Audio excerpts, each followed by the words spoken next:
পটল ভাজি করবো আজকে।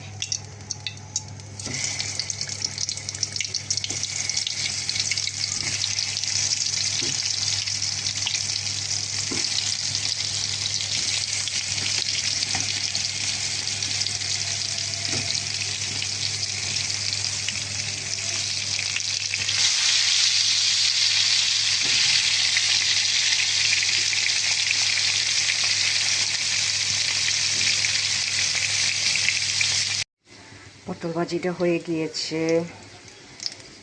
আর তোমাদের সাথে বলছি, কালকে ভূমিকম্পের কথা। ওরে বাবারে, যে বিশাল ভূমিকম্প হলো! কিন্তু এটা আমরা জানতাম যে এরকম বড় বড় ভূমিকম্প কিন্তু হবে ঢাকাতে। হ্যাঁ, ঢাকাতে অনেক বড় আরও একটা বড় ভূমিকম্প হবে, যেটাতে তোমার মানে প্রচুর ভয়ঙ্কর একটা অবস্থা হবে ঢাকাতে। তো যাই হোক, তোমরা বন্ধুরা কিন্তু সবাই খুব সাবধানে থেকো। যখনই ভূমিকম্প হবে তোমরা সবাই বাসার থেকে বের হয়ে যাবে। হ্যাঁ, কারণ বিল্ডিংগুলো তো যে হারে ভেঙে ভেঙে পড়ছে, এত ভয়াবহ অবস্থা, তাই না?